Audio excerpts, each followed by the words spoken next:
Amigas y amigos, muchísimas gracias por estar presentes en esta tarde aquí en la sede del Museo de Arte de El Salvador, una institución de muchos recuerdos y mucho cariño para mi persona. Envío muchísimos saludos a sus actuales autoridades y personal que labora en dicha institución cultural. ¿Por qué hablar de Salarrué en el marco del centenario de Claribel Alegría? Yo diría que por amistad, porque básicamente Claribel y Salarrué fueron grandes amigos. Se conocieron en la casona que tenía la familia de Claribel en Santa Ana y también intermedió en esa amistad en muchos sentidos el tío Teósofo de Claribel, que compatibilizaba esta inquietud por las filosofías orientalistas con nuestro gigante desconocido, con nuestro Sagatara. En ese sentido, Claribel nos dará muchas pistas acerca de su amistad con Salarrué a través de su libro Mágica Tribu. Yo creo que es un texto de obligada referencia cuando queremos analizar las amistades que ella tuvo a lo largo de su próspera vida con diversos personajes de la literatura centroamericana y mundial. En este sentido, entonces, yo creo que sí es de justicia hablar de un personaje como Salarrué en el marco del centenario natal de Claribel Alegría. Cuando hacemos mención a la fábula en El Salvador, para quienes ya pasamos los 50 años, es prácticamente de rigor hablar de un personaje nacido en Cojutepeque en 1895, como es el caso de León Sigüenza Mineros. Este hombre que fue alcalde de su ciudad natal, que además fue diputado a la Asamblea Legislativa y desempeñó cargos como cónsul del Salvador en Yokohama y en Tokio, forma parte él de un capítulo muy interesante de las relaciones diplomáticas del Salvador con Japón en la década de 1930, cuando el Mikado japonés, el imperio japonés, invade el norte de China o Manchuria, eh, establece un gobierno títere de carácter imperial y le llama Manchukuo. El Salvador reconoce, mediante el gobierno del brigadier Maximiliano Hernández Martínez, reconoce esa invasión, le da carácter legítimo, igual que hacen Costa Rica y el Vaticano, y ese suceso, ¿verdad?, lo posiciona en contra de la Sociedad o Liga de las Naciones, como se llamaba originalmente ese organismo internacional antes de que surgiera la ONU tras la Segunda Guerra Mundial. Bueno, el suceso es tan importante que merece ser incorporado por Bernardo Bertolucci en su película El último emperador de 1987. León Sigüenza se convierte entonces, a raíz de la publicación de su libro póstumo, él muere en 1942 y unos meses después de su muerte, su hermano Guillermo le publica sus fábulas, ¿verdad?, en un volumen reunido y publicado, financiado por él mismo, por su hermano Guillermo, y a partir de ahí se convierte en un texto canónico del sistema escolar salvadoreño. No se podía dejar de leer, ¿verdad? Igual que Jícaras Tristes de Alfredo Espino, fueron parte de los libros que durante la niñez y la adolescencia de muchos de nosotros era de estricto cumplimiento leer. Entonces, la fábula en El Salvador se había reducido durante muchísimo tiempo a básicamente los trabajos de León Sigüenza, ¿verdad? Se musicalizaron, se interpretaron de diferentes maneras, formaron parte de críticas sociales, porque hay que decirlo, la fábula desde sus orígenes allá en la India, en Grecia, en Roma, ¿verdad?, forman parte de la tradición literaria de las clases más desposeídas para criticar al poder, para no necesariamente pedir un rey como hacen las ranas con Zeus, ¿verdad? Sino más bien criticar al poder.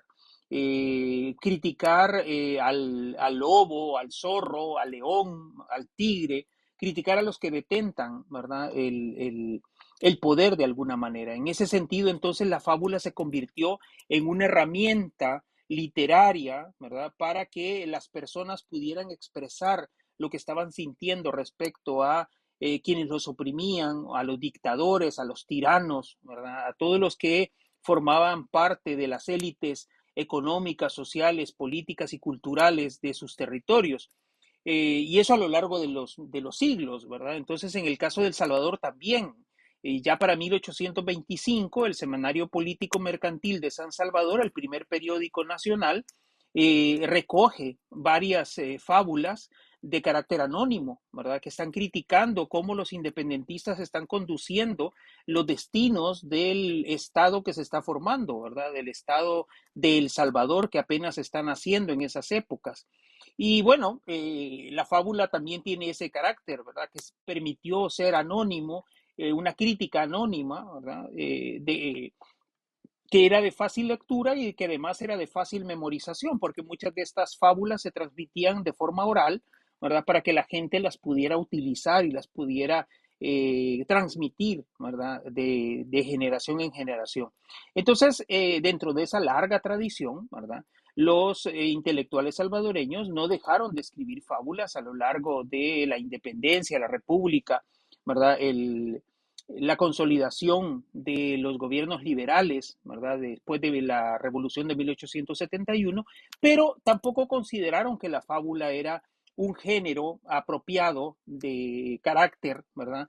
Para poder expresarse. Entonces, hacían fábulas, escribían fábulas y las publicaban incluso con seudónimo o de forma anónima, pero normalmente no lo hacían de cara a pretender después reunir un libro con todo esto.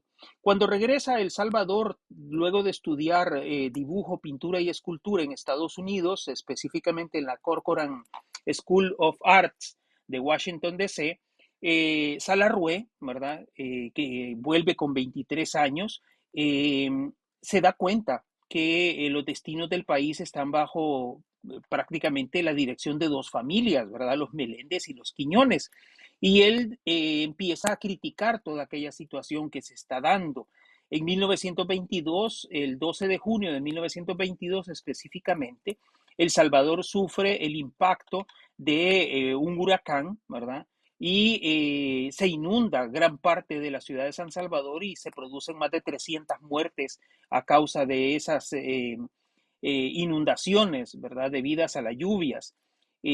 Salarrué dirige uno de los campos de refugiados en nombre de la Cruz Roja y es en ese momento cuando él comienza a escribir unos breves textos de crítica social. Y esos breves textos los va a desarrollar entre julio y agosto de 1922. Ya para el 23 de enero de 1923 ya tiene listo un libro con esas fábulas, con esas críticas sociales. Algunas están disfrazadas de carácter orientalista, ¿verdad? Salarruella para ese entonces manifiesta interés por la teosofía, ya ha tenido sus primeros desdoblamientos de cuerpo astral, ¿verdad? Y ya está involucrado en actividades teosóficas bastante fuertes en el país. Entonces, en ese sentido, Salarrué empieza a usar la fábula como una manera de criticar lo que está viendo en el país, criticar al poder, ¿verdad? A través de estas narrativas breves. Entonces, el 23 de enero de 1923 es un momento clave porque es cuando el diario La Prensa de los hermanos Dutriz anuncia que en su imprenta La Unión está por imprimirse, ¿verdad? A partir de aquel día, un libro de Salarrué que se titula Claves o Motivos Breves. Los dos títulos se manejan a lo largo de los años. Salarrué, por varios motivos, no ve que aquel libro salga, ¿verdad? Yo tengo una especulación, no la he dejado por escrito, pero se las comento ahora, y es que Salarrué se ha casado con Celí Lardé Artés, la hermana de Jorge Lardé Artés, intelectual de aquella época, profesor, ¿verdad? Y su situación económica no es la mejor en aquel momento del matrimonio y por tanto la deuda que va a adquirir para publicar el libro prefiere destinarla al hogar. Y ese libro entonces ya no sale, no se publica nunca. Eh, Sin embargo, Salarrué no lo descarta, ¿verdad? No lo quita de su memoria y a lo largo de los siguientes 40 años, él va a ir publicando fragmentos de ese libro en diversos medios, tanto de El Salvador como de Honduras. Específicamente en el caso de El Salvador en revistas literarias y en el caso de Honduras pues en una revista teosófica que es Alma Latina, que dirige la intelectual hondureña Graciela Bográn en San Pedro Sula. Eh, lo difícil de todo esto es que muchas veces, como ya sabemos, las revistas y los periódicos en nuestros países no siempre están bien conservados y no siempre se custodian apropiadamente en las bibliotecas nacionales del resto de Centroamérica o en lo que queda de la nuestra, ¿verdad? En todo caso. Pero en 1998 yo rastreaba materiales literarios de diversos autores y me fui encontrando con estos fragmentos, estos textos de Salarrué que no pertenecían a ningún libro, que no tenían nada estructural con una novela o con algún poemario que él hubiera publicado, y me llamó muchísimo la atención, los fui guardando con el paso del tiempo y me llamaba también la atención que me los encontré bajo el título común de claves o motivos breves, aunque predominaba más el de motivos breves. En 1969, en el tomo 2 de sus obras, prologadas y ordenadas por el doctor Hugo Lindo Olivares, Salarrué publicó gran parte de estas fábulas bajo el título de Vilanos. Le cambió el título para ese momento. Los vilanos son flores, como los pétalos de flores, al estilo del diente de león, que si se le sopla salen volando los petalitos, ¿verdad? Muy pequeños, muy livianos y se esparcen con facilidad. Entonces, esa ligereza del ser, ¿verdad? Esa ligereza estructural de esas narraciones, Salarrué pues le da mucho sentido a ellas, ¿verdad? A esas fabulitas. Les tenía mucho cariño, hay que decirlo así, les tenía mucho cariño porque si no hubiera desaparecido el manuscrito de ese libro que nunca llegó a publicar. Sin embargo, lo custodió, ¿verdad? Y es más, varias de las líneas argumentales de esos pequeños trabajos, después Salarrué los recicla, ¿verdad? Por ejemplo, el cuento de la honra de la Juana, o la honra como lo conocemos quienes hemos leído Cuentos de Barro, lo ha tomado Salarrué de justamente una de esas fábulas. Eh, el sabio y el fraile, en esa fábula específicamente Salarrué desarrolla la esencia narrativa, la esencia argumentativa que va a desplegar mucho más adelante en ese otro cuento que o bien lo encontramos como la honra de la Juana o bien lo encontramos como la honra en Cuentos de Barro, publicado en 1934 por Salarrué. Es decir, entre la fábula y el cuento mediarán aproximadamente unos 10 a 12 años, según lo veamos. Y luego nos vamos a encontrar también que el casco nazi, publicado por Salarrué en su tomo La espada y otras narraciones de 1960, está fundamentado en otra fábula que se titula El espejismo. Es decir, Salarrué, si bien es cierto que en Cuentos de Cipotes aprovecha muchos recursos de fabulista para poder contar sus historias de los pequeños, ¿verdad?, que vivían en las zonas marginales de San Salvador, muchos de esos cuentos de Cipotes realmente son fábulas, fábulas contadas incluso con todos los elementos, ¿verdad?, del desarrollo y la moraleja. Pero Salarrué aprovecha ese recurso para usarlo como una crítica, ¿verdad? Y eso es lo fundamental dentro de estos textos. Salarrué no descarta en ningún momento su libro, ¿verdad? Y le guarda muchísimo cariño, ¿verdad? Por haber sido justamente el libro inicial de toda su carrera literaria, pero no lo logra ver publicado y el libro se pierde. Desde 1998 hasta el 2022, por accidente, como decía hace un rato, yo empecé a reunir estos materiales y finalmente le hice la propuesta a mi editor, el poeta y gran amigo desde hace varias décadas, Otoniel Guevara, para que a través de su sello editorial La Chifurnia pudiera hacer una edición especial dedicada al centenario de Motivos Breves, el libro de fábulas que Salarrué nunca publicó. Indudablemente es un trabajo a medias porque yo no le he dedicado todo el tiempo que podría haber hecho en investigar adecuadamente todo esto. Seguramente más adelante surgirán otras fábulas, algunas personas las tendrán en manuscritos o las tendrán en revistas, en periódicos. Lo bueno de esto es dar los primeros pasos y poder publicar este material para que genere reacciones justamente.